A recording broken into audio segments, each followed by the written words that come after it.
bahwa demokrasi tidak cukup hanya diatur secara formal dalam sistem pemerintahan, tetapi juga harus didukung oleh budaya demokrasi yang kuat di kalangan masyarakat.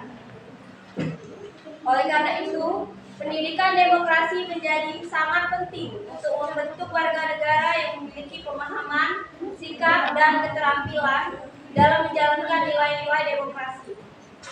Pendidikan demokrasi tidak hanya diberikan melalui pembelajaran di kelas, tetapi juga melalui praktik nyata dalam kehidupan sehari-hari, baik sekolah sebagai laboratorium demokrasi. Tujuan makalah ini bertujuan untuk memahami konsep demokrasi, praktiknya di Indonesia, sebagai kekuasaan yang berada di tangan rakyat. Secara umum, demokrasi adalah sistem pemerintahan di mana rakyat memiliki hak untuk berpartisipasi dalam pengambilan keputusan, baik secara langsung maupun melalui wakil-wakil yang dipilih. Yang sangat penting dalam membentuk karakter warga negara yang sadar akan hak dan kewajibannya. Secara konsep, pendidikan demokrasi sudah dirancang dengan baik melalui kurikulum khususnya dalam mata pelajaran pendidikan Pancasila dan kewarganegaraan. Nilai-nilai seperti kebebasan, keadilan, toleransi, dan partisipasi telah menjadi bagian dari proses pembelajaran.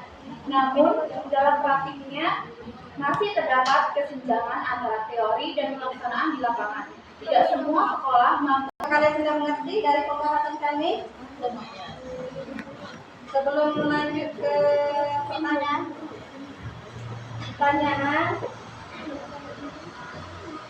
kami persilakan dari kelompok 1 dulu. Silakan. Saya perwakilan dari kelompok 1 ingin bertanya ke kelompok 5. Berikan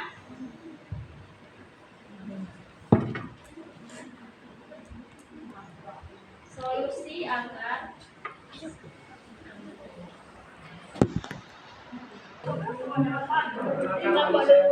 dari perwakilan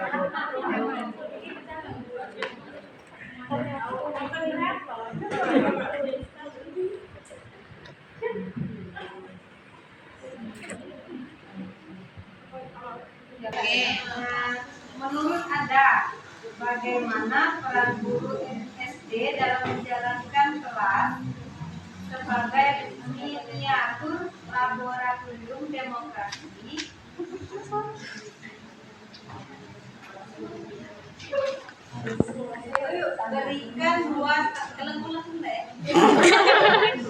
Berikan dua strategi praktis yang dapat diterapkan. Menurut Anda dulu. ya.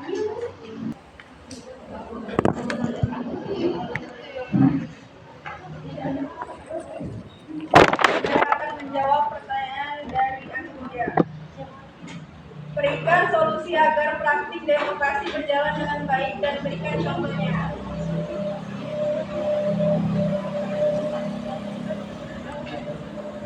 Praktik demokrasi berjalan dengan baik diperlukan beberapa hal penting, seperti meningkatkan pendidikan politik masyarakat, menegakkan hukum secara adil, menjaga kebebasan berpendapat dengan tetap menghormati aturan, serta memilih pemimpin yang jujur dan bertanggung jawab. Selain itu, masyarakat juga harus ikut berpartisipasi dalam pemilu dan tidak mudah terpengaruh hoaks atau politik uang. Contohnya, praktik demokrasi di Indonesia adalah pelaksanaan pemilu dan pilkada secara langsung. Masyarakat diberikan hak untuk memilih presiden, gubernur, wali kota, maupun anggota DPR sesuai pilihan mereka. Misalnya pada pemilu 2024. Masyarakat Indonesia ikut menggunakan hak suaranya untuk menentukan pemimpin negara secara demokratis. Terima kasih. Bagaimana ini ya? Jelas.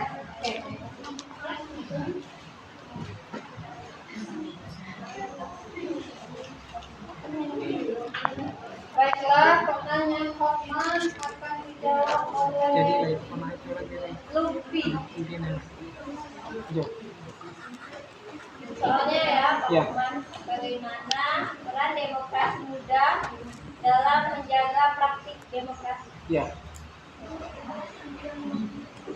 Generasi muda memiliki peran yang penting dalam menjaga demokrasi dengan cara ikut berpartisipasi Ya. menghargai perbedaan pendapat dan menjaga kesatuan. Selain itu, anak muda juga harus bijak menggunakan media sosial agar tidak menyebarkan berita bohong, hoax, atau ujaran kebencian dengan sikap yang aktif, jujur, dan bertanggung jawab.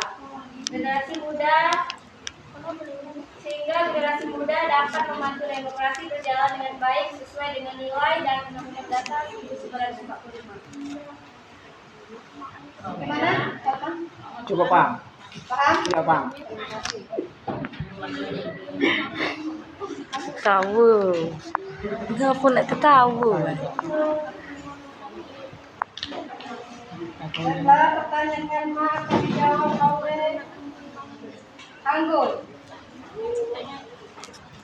Pertanyaannya, menurut Anda bagaimana peran guru SD dalam menjalankan kelas sebagai miniatur laboratorium demokrasi? Berikan 2 contoh strategi praktis yang dapat diterapkan. Guru SD memiliki peran yang sangat penting dalam menjadikan kelas sebagai miniatur laboratorium demokrasi. Artinya, kelas tidak hanya menjadi tempat belajar materi pelajaran, tetapi juga tempat peserta didik belajar hidup bersama secara adil, menghargai perbedaan, bertanggung jawab, dan mampu menyampaikan pendapat dengan baik. Guru berfungsi sebagai fasilitator yang menciptakan suasana pembelajaran demokratis, sehingga peserta didik terbiasa menerapkan nilai-nilai demokrasi sejak dini. Dalam pelaksanaannya, guru perlu memberikan kesempatan yang sama kepada seluruh peserta didik untuk berpartisipasi, berdiskusi, bekerja sama, serta mengambil keputusan bersama. Dengan demikian, peserta didik dapat belajar mengenai hak dan kewajiban, toleransi, disiplin, serta sikap saling menghargai. Contoh strategi praktis yang dapat diterapkan guru. Yang pertama, musyawarah kelas. Dalam pengambilan keputusan guru dapat melibatkan peserta didik dalam menentukan aturan kelas, jadwal piket, atau tema kegiatan belajar. Yang kedua, dalam kelompok kecil untuk menyelesaikan tugas atau memecahkan masalah bersama. Bagaimana ya, Mak?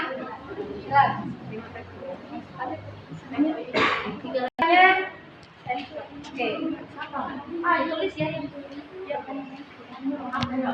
Oke, silakan. Siapa namanya?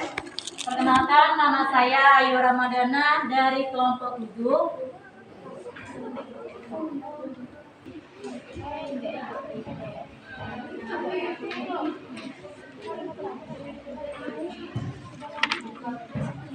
Kami dari perwakilan kelompok.